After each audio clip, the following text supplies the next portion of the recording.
Do you want to play with one of the greatest Inquisitors to ever exist as your commander? Then Inquisitor Eisenhorn might be the commander for you. But before we get to that, don't forget to subscribe to stay up to date on all the newest deck techs. Inquisitor Eisenhorn reads 2, a blue and a black, legendary creature, human Inquisitor, 2/3. You may reveal the first card you draw each turn as you draw it. Whenever you reveal an instant or sorcery card this way, create Cherubale, a legendary 4/4 black demon creature token with flying. Whenever Inquisitor Eisenhorn deals combat damage to a player, investigate that many times.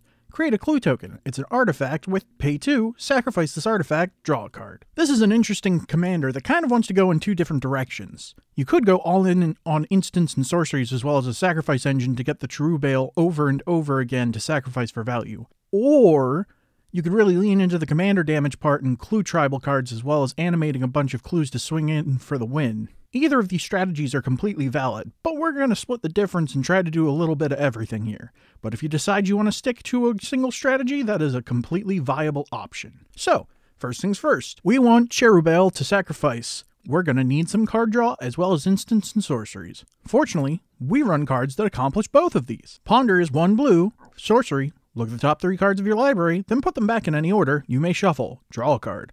Ponder is great because it lets us stack our deck for 2 turns, so we can make sure to trigger Eisenhorn's ability. Or, if we don't like anything we see, we can always shuffle our deck and draw a random card. Thoughtcast is 5 and a blue, for sorcery, affinity for artifacts. This spell costs 1 less to cast for each artifact you control. Draw 2 cards. Thoughtcast is great because clue tokens are artifacts, which means they count for affinity. That means sometimes this is just 1 mana, draw 2 cards. Treasure Cruise is 7 and a blue, for sorcery, delve. Each card you exile from your graveyard while casting the spell pays for 1 miscellaneous. Draw 3 cards. We're going to be playing a lot of instants and sorcery, so we will often have a bunch of them sitting in the grave for us to exile the Treasure Cruise. This card can at times be 1 mana, draw 3, which is absurd. Opt. 1 blue. Instant. Scry 1. Look at the top card of your library. You may put that card on the bottom of your library. Draw a card. Opt brings us to a very important line of text on Eisenhorn. They trigger the first time we draw an instant or sorcery on each turn. That means we can get free demons on our opponent's turns as well. Leap is 1 blue. For an instant, target creature gains flying until end of turn. Draw a card. Leap is a card that I would only run in this version of the deck. It gives Eisenhorn evasion so that we can get some clues, or draws us a card so we can potentially get a demon, but it's only ever really good at doing one of these things. Deadly Dispute is 1 and a black for an instant. As an additional cost to cast this spell, sacrifice an artifact or creature. Draw 2 cards and create a treasure token. So we can sacrifice Cherubale as the cost to this card to draw cards and potentially get Cherubale again on our opponent's turns. Need I say more? Brainstorm is 1 blue for an instant that says draw 3 cards, then put 2 cards from your hand on top of your library in any order. Brainstorm is really good here. We get to draw 3 cards, and then stack our deck with instants or sorceries on top to make sure we can trigger Eisenhorn, which normally is the downside part. 10 out of 10, should recommend. Behold the Multiverse is 3 and a blue for an instant, scry 2, then draw 2 cards. Foretell 1 and a blue. During your turn, you may pay 2 and exile this card from your hand face down. Cast it on a later turn for its Foretell cost. Behold the Multiverse lets us scry to make sure that we can reveal an instant or sorcery, and it can be played on an opponent's turn. Preordain is 1 blue for scry 2, then draw a card. Scry 2 and draw a card, it's just good to have. It does the thing that the deck wants to be doing. We, in addition to running instants and sorceries that draws cards, also run instants and sorceries that affect the game state. Swan Song is 1 blue for an instant, counter target enchantment, instant, or sorcery spell. Its controller creates a 2/2 bird creature token with flying. Swan Song is great to get rid of problem cards we might have trouble dealing with. Nothing is funnier than watching someone's board wipe get turned into a bird. Rapid Hybridization is 1 blue for an instant, destroy target creature. It can't be regenerated. That creature's controller creates a 3/3 green frog lizard creature token. There are better removal spells in black, but none that I can think of that can hit any creature you need to get rid of for only 1 mana. Infernal Grasp is 1 and a black for an instant, destroy target creature, you lose 2 life. This is a no-fuss removal spell, which is my favorite kind of removal spell. It can get rid of any creature at the cost of 2 life. Seems like a fair trade to me. Negate is 1 and a blue. For an instant, counter target non-creature spell. Board wipes are bad for us, as are many planeswalkers and other non-creature spells. Negate gets rid of them before they can become a problem. Cyclonic Rift is 1 and a blue for an instant. Return target non-land permanent you don't control to its owner's hand. Overload, 6 and a blue. You may cast the spell for its overload cost. If you do, change its text by replacing all instances of target with each. I feel like enough has been said about Cyclonic Rift, where I probably don't need to explain it, but the Cliff Notes version is that you can bounce everybody's stuff before your turn. An offer you can't refuse is 1 blue for an instant. Counter target non-creature spell. Its controller creates 2 treasure tokens. Get rid of a non-creature spell for 1 mana. Sure, it ramps your opponents a bit, but that's a small price to pay for greatness. Feed the Swarm is 1 and a black for a sorcery. Destroy target creature or enchantment an opponent controls. You lose life equal to the permanent's mana value. Black and blue are real bad at getting rid of enchantments, so Feed the Swarm is a must-run. Counterspell, blue and a blue, instant, counter target spell. OG counterspell, it's real good. Next, since we're running so many instants and sorceries, we run a handful of cards to care about when we cast them, such as Murmuring Mystic. 3 and a blue for a 1/5 creature-type human wizard. Whenever you cast an instant or sorcery spell, create a 1/1 blue bird illusion creature token with flying. 4 mana, makes bird, sounds like some great blockers or attackers to me. Talren, Sky Summoner. 2 a blue and a blue for a legendary creature Merfolk Wizard 2/2. Whenever you cast an instant or sorcery spell, create a 2/2 blue Drake creature token with flying. 4 mana 2/2 Drake sounds even better than birds. They also make great attackers. Trail of Evidence is 2 and a blue for an enchantment. Whenever you cast an instant or sorcery spell, investigate. A clue whenever we cast an instant or sorcery is great and synergizes really well with all the other clue cards we run in this deck. Which brings us to clue cards. Eloise Nephalia Sleuth is 3 a blue and a black for a legendary creature human rogue 4/4. Whenever another creature you control dies, investigate. Whenever you sacrifice a token, surveil 1. Look at the top card of your library. You may put that card into your graveyard. This card makes clues when we sack Cherubale, and whenever we sack a clue, we get to surveil. Both are insanely good in this deck, making Eloise a must-run. Ethereal Investigator is 3 and a blue for a creature spirit, flying 2/3. When Ethereal Investigator enters the battlefield, investigate X times, where X is the number of opponents you have. Whenever you draw your second card each turn, create a 1/1 white spirit creature token with flying.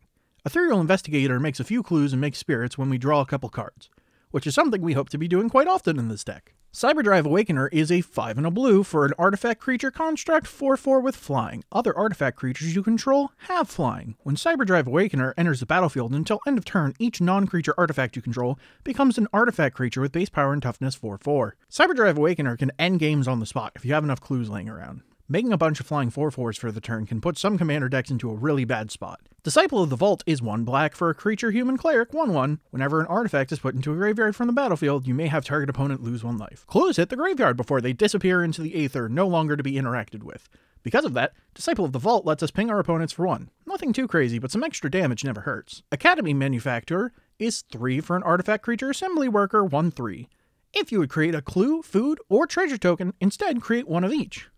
We will be making clue tokens often. Why not get some free treasure and food as well? Time Sieve is a blue and a black for an artifact. Tap, sacrifice 5 artifacts, take an extra turn after this one. This one isn't strictly a clue tokens thing, but if we have 5 clues, an extra turn does sound pretty nice, right? Tamio's Journal is 5 mana for a legendary artifact. At the beginning of your upkeep, investigate. Tap, sacrifice 3 clues, search your library for a card and put that card in your hand, then shuffle your library. If I have to explain why Tamio's Journal is good, then that means you probably haven't seen my video on Lonus Cryptozoologist. If you haven't seen that, you should go watch it after this. But the short version is, grabbing any card you need out of your deck is unbelievably strong, even if we only get to do it sometimes in this deck. So, we have clue synergies, which is great. But don't forget, on average, we need to swing in with our commander to make clues. To make sure we actually connect, we run a few cards. Aqueous Form is 1 blue for an enchantment or enchant creature. Enchanted creature can't be blocked. Whenever enchanted creature attacks, scry 1. Making sure our commander gets combat damage is great. Scry 1 to stack the top of our deck is great. So with that in mind, I would call this card great. Swordcoast Sailor is 1 and a blue for a legendary enchantment background. Commander creatures you own have whenever this creature attacks a player, if no opponent has more life than that player, this creature can't be blocked this turn. This is a weird evasion that lets you beat on the player with the most life. Not amazing, but not bad either. Winged Boots is a 1 and a blue for an artifact equipment. Equipped creature has flying and ward 4. Whenever equipped creature becomes the target of a spell or ability an opponent controls, counter it unless its player pays 4. Equip cost 1. Ward 4 so our commander is hard to get rid of is super cool. Flying rather than unblockable is fine. Just remember, creatures with flying and creatures with reach both do exist. This isn't always guaranteed damage. Sword of Fire and Ice is a 3 mana artifact equipment. Equipped creature gets +2/+2 and has protection from red and blue. Whenever equipped creature deals combat damage to a player, Sword of Fire and Ice deals 2 damage to any target and you draw a card.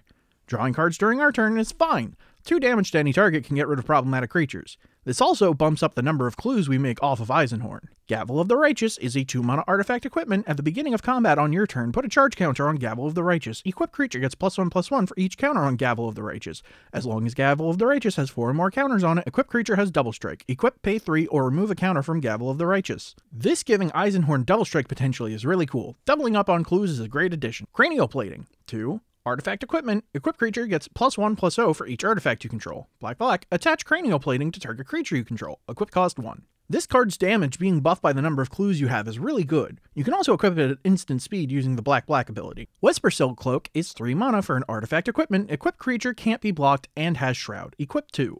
This is probably the best evasion in the deck.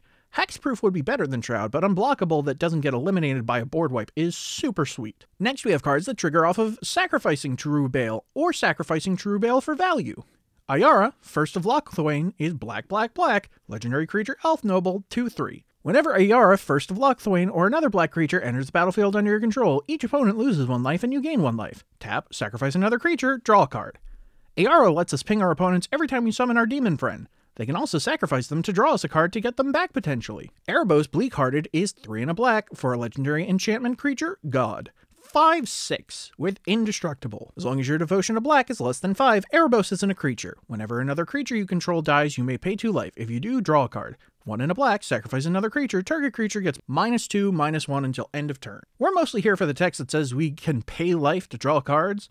The -2, -1 ability isn't useless by any means, but generally we have better removal in our deck. Pitiless Plunderer is 3 and a black for a creature human pirate, 1/4. Whenever another creature you control dies, create a colorless treasure artifact token with tap. Sacrifice this artifact, add 1 mana of any color to your mana pool. Free treasure off of getting rid of True Bale is pretty sweet. This will let us ramp into our late game threats faster, as well as let us cast more spells per turn cycle. Smothering Abomination is 2 a black and a black. Creature Eldrazi, 4/3 with Devoid. This creature has no color, and flying. At the beginning of your upkeep, sacrifice a creature. Whenever you sacrifice a creature, draw a card. Whenever you sacrifice a creature, draw a card can mean sacrifice a demon to get a demon as long as you've stacked your deck. Stronghold Assassin is 1 a black and a black for a creature zombie assassin, 2/1. Tap, sacrifice a creature, destroy target non-black creature. Turning free demons into removal is awesome. Viscera Seer is 1 black for a creature vampire wizard, 1/1. Sacrifice a creature, scry 1. Sacrificing our demon to stack our deck to get another demon is the exact kind of sacrifice effect we're looking for. Yawgmoth, Thran Physician, is 2 a black and a black for a legendary creature human cleric, 2/4 protection from humans. Pay 1 life, sacrifice another creature, put a -1/-1 counter on up to 1 target creature, and draw a card. Black, discard a card, proliferate. Once again, sack a demon to get a demon. Sure, it costs 1 life, but it can also get rid of smaller creatures. Carrion Feeder is 1 black for a creature zombie, 1/1. Carrion Feeder can't block. Sacrifice a creature, put a +1/+1 counter on Carrion Feeder. This one's admittedly a bit odd, but sometimes it pays to have a massive threat to swing in with. Another note is that you could and potentially may want to run more Blood Artist style effects in your deck, especially if you're using Sacrifice Demons for value style of deck. Just food for thought. The last part of this deck is running cards that allow us to have multiple True Bale on the field at the same time.